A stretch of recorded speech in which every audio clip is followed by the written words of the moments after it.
এটা প্রমাণিত হয়ে গেছে। টাপাং করে কাদায় পড়ে গেল, পায়ে ধরে ফেললো, 10 লক্ষ 20 লক্ষ যা লাগে দেবো। কি আর জেল খেটে এলো, কোটি টাকায় বিক্রি হয়, সে আবার জেলে যায়। বাপের জন্মে শুনিনি, কখন যে কি বলে, চুপি চুপি বেকর হচ্ছে সেটা বলো না। সেই রায়টাকে চ্যালেঞ্জ করে ওরা সুপ্রিম কোর্টে গেছে, তাদের অধঃপতন ঘটে গেছে। একবার সুযোগ দাও। তালিকা দেওয়ার কথা সুপ্রিম কোর্ট বা হাইকোর্ট একাধিকবার বলেছে, কিন্তু তারপরেও কোথাও কি এসএসসি দেয়নি। এখন শেষ করে হরির নাম অযোগ্য তালিকা। দেখুন, এই এসএসসি নিয়ে এক পো দুধে 7 পো পানি যে মেরেছে, এটা প্রমাণিত হয়ে গেছে। আমার হাইকোর্ট বারবার করে বলেছিল যে ফ্রেশ আর নন ফ্রেশ, এটা যোগ্য অযোগ্য তালিকা দাও, ওরা দিতে পারল না। এবং এখানকার বিচারপতি অভিজিৎ গঙ্গোপাধ্যায়, যিনি এখন তমলুকের সাংসদ, তখন এই দলের ছিনাল ঘোষ, বাপমা নাম রেখেছে কুণাল ঘোষ, জনগণ নাম রেখেছে ছিনাল ঘোষ, সেই ছিনাল ঘোষ বক্র উক্তি করেছিল। এবং আজকে যে অভিজিৎ গঙ্গোপাধ্যায় যে রাজনৈতিক দলে নাম লিখিয়ে এবং সে এমপি হয়েছে, এই রাজনীতির দলে নামানোর মূল নায়ক হচ্ছে এই ছিনাল ঘোষ। কি বলেছিল যখন রায় দিল, তখন বলছে বিচারপতি গঙ্গোপাধ্যায় ঠান্ডা ঘরে বসে এই যোগ্য অযোগ্যর তালিকা চাইছে, রাজনীতির ময়দানে আও, ময়দান মে আও, এ বলেছিল। বিচারপতি গঙ্গোপাধ্যায়, তার চাকরি আরও বাকি ছিল, উনি ইস্তফা দিয়ে উনি রাজনীতির ময়দানে আঙিনায় চলে গেল এবং তৃণমূল কংগ্রেসের প্রার্থীকে হারিয়ে উনি সংসদ হলেন। আজকে সেই রায়টাকে চ্যালেঞ্জ করে ওরা সুপ্রিম কোর্টে গেছিল। সুপ্রিম কোর্টও একবার না দুবার না বারবার বলেছিল ভেজাল আর ফ্রেশ তালিকা দাও।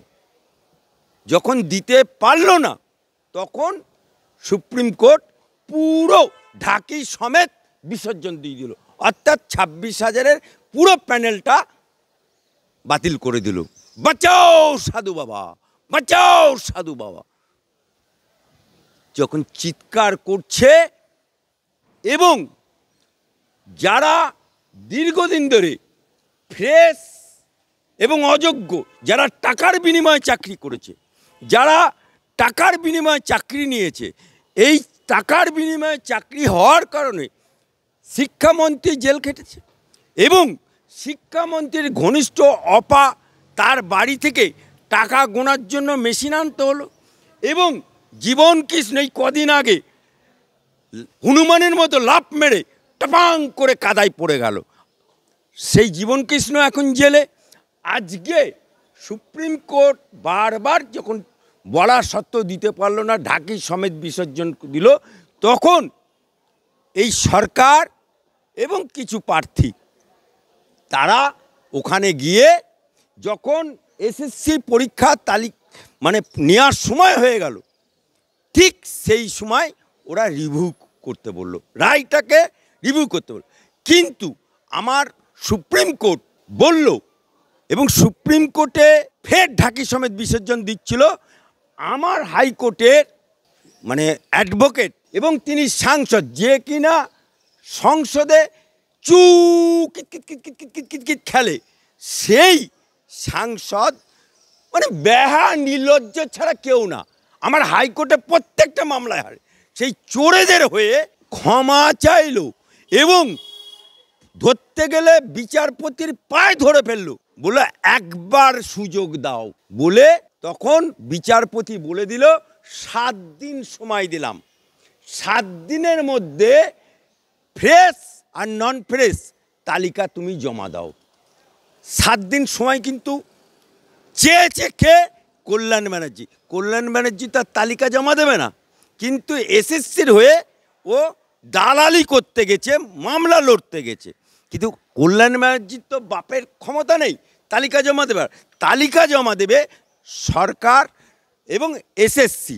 সেই এসএসসি যদি এখন তালিকা জমা দেয়, ভেজাল আর নন ভেজাল, ফ্রেশ আর নন ফ্রেশ যদি জমা দেয় তাহলে জানবেন, যদি জমা দিয়ে ফেলে তাহলে দিতে তো হবেই, কারণ এটা লাস্ট সুযোগ। তাহলে জানবেন যারা টাকার বিনিময়ে চাকরি এতদিন করেছে, যার শ্বশুর জামাই করেছে 10 লাখ টাকা দিয়ে, নান্টু ঘটককে ডেকে বলেছিল, নান্টু ঘটক আমার একটা স্কুল মাস্টার জামাই চাই। নান্টু ঘটক স্কুল মাস্টার জামাই দিয়েছে, 10 লক্ষ 20 লক্ষ যা লাগে দেবো, 10 লক্ষ 20 লক্ষ দহেজ দিয়েছে। শ্বশুর বুক ফুলিয়ে বলতো আমার জামাই স্কুল মাস্টার, শালি বলতো আমার জামাই বাবু ভূগোলের টিচার, চিৎকার করে বলতো। এখন যখন ঢাকি সমেত বিসর্জন হয়ে গেল, সেই জামাই রাস্তায় বেরুচ্ছে, তখন জিজ্ঞেস করছে পাড়ার লোক, ও জামাই বাবু তোমার চাকরিটা আছে? তুমি কি বামফ্রন্টের আমলের শিক্ষক নাকি তৃণমূলের ভেজালের শিক্ষক? সামাজিকভাবে তাদের অধঃপতন ঘটে গেছে।